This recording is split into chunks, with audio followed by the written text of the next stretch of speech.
This is Bobby C out at the Barclays Center. The first installment of the New Look Nets versus the New Look Knicks goes to Kyrie Irving and Brooklyn.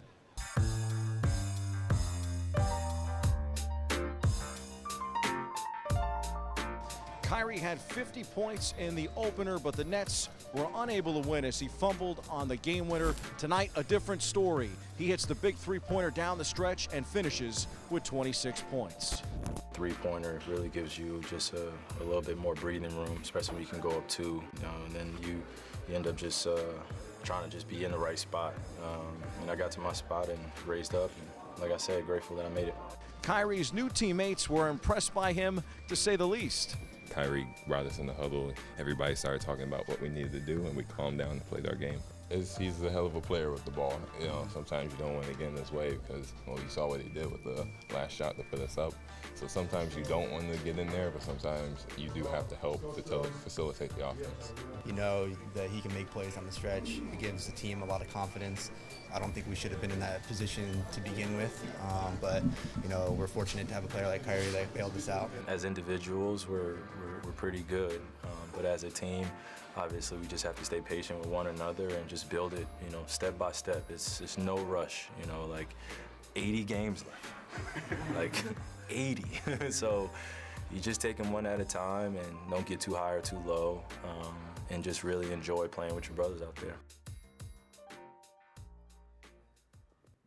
The highs and the lows. The Brooklyn Nets have 2 losses this season, and both have come in overtime. Yes, they won the battle for New York Friday night in the BK, but Sunday at Memphis was the same story as the season opener. Rookie Ja Morant had the best game of his young career, and veteran Jay Crowder hit a game winner to make the Grizzlies' first victory of the season memorable. Crowder's three-pointer from the top of the key as time expired in OT lifted the Grizzlies to a 134-133 win over the Nets on Sunday night. The Nets will look to bounce back Wednesday night in Brooklyn when they welcome Indiana. As for the Knicks, they are still winless. They dropped Friday night's matchup with the Nets, of course, despite a strong defensive effort in the fourth quarter, and then turn around and fell to Boston and Bronx native Kemba Walker in the home opener Saturday night. Walker said he considered the Knicks in the offseason, but ultimately felt the Celtics were a better choice for him, a franchise great in Charlotte. Walker has quickly adjusted to the C's. The point guard and playmaker scored a season-high 32 points, snapping out of an early season shooting slump with 7 three-pointers, and Boston beat the winless Knicks 118-95 on Saturday night. The Knicks led at the break but collapsed in the second half with Walker once again owning MSG. A bright spot for the Knicks has most definitely been first-round pick R.J. Barrett. He looks like the real deal, even if it's going to be another long season here in the Big Apple. Knicks host Chicago tonight at the Garden. Tip-off is 7 p.m. On the ice, the Boston Bruins scored 4 times in the second period and beat the New York Rangers 7-4 on Sunday night. Meanwhile, the New York Islanders beat the Philadelphia Flyers 5-3 Sunday night to extend their winning streak to 7 games. Rangers host Tampa Bay Tuesday night. The Islanders will then face the Lightning at home on Friday. In between, the Devils host Tampa Bay in New Jersey on Wednesday night. Jacksonville used some mind games against Sam Darnold and the New York Jets on Sunday, and it looks like it worked. 2 hours before kickoff, the Jets quarterback was mocked in the sky. A plane circled the stadium with a banner that read, "Gardner Minshew ain't afraid of no ghosts." That's the Jags rookie QB with a chance to shut up his critics.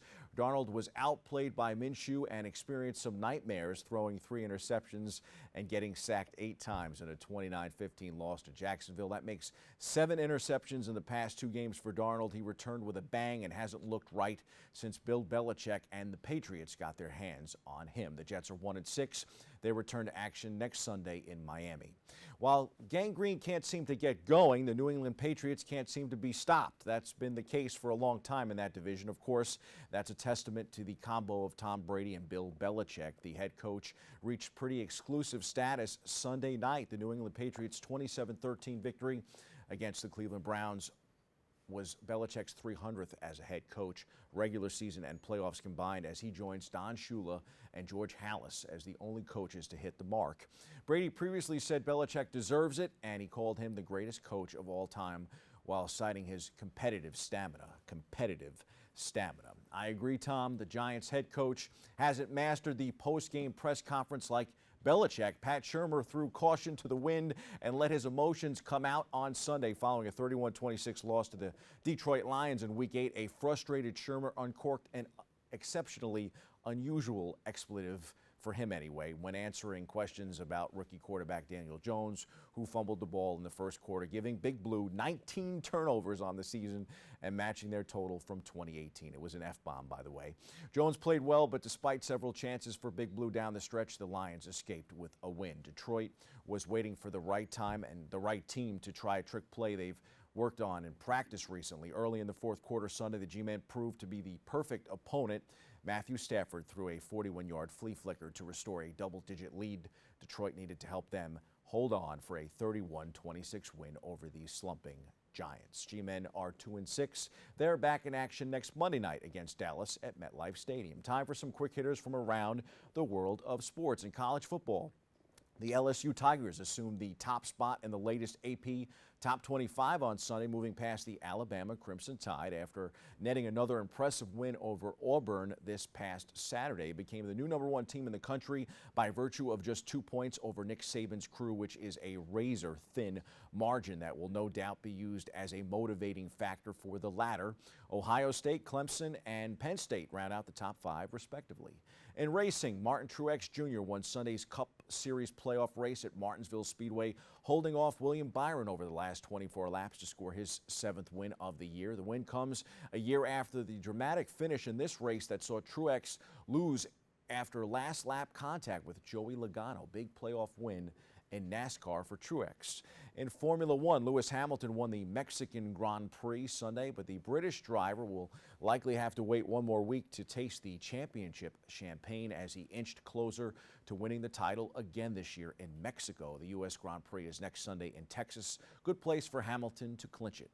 Man, oh man, what a difference a weekend made in the World Series, and Bob Ross knows nothing about baseball. Despite all of his fancy metrics on Friday morning's show, it has been a house of horrors for the Nationals in D.C. They won 2 in Houston, but dropped all 3 games in Washington Friday, Saturday, and Sunday. After emerging victorious over the Nationals 7-1 in Game 5 of the World Series on Sunday night, the Astros are 1 win away from their 2nd championship in 3 years. Garrett Cole dominated on the mound. Joe Ross got the start for the Nationals, filling in for the injured Max Scherzer. That was a huge pregame blow for the Nats.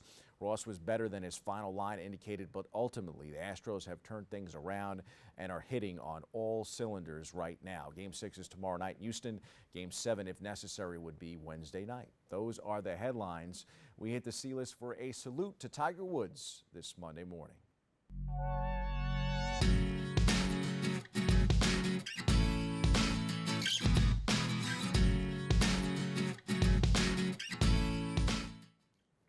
Tiger Woods has still got it. He may not be as dominant as he once was. He may not be as imposing either, but Tiger continues to defy the odds. Woods tied Sam Snead's record for PGA Tour victories Monday morning in Japan, finishing off number 82 in his career. He shot a first-round 64 in front of a packed house before a typhoon. Yes, a typhoon hit the country club, and then he shot a second-round 64 in front of, well, almost nobody after the storm left the course too compromised to accommodate the fans. Woods controlled the rest of the tournament, and even though he had to play 29 holes on Sunday in Japan, he was a sure bet to win as soon as he completed round 3 with a 3-shot lead. Woods was 24-0 when carrying at least a 3-shot lead into the final round, even at 43, only 2 months removed from a procedure on his knee.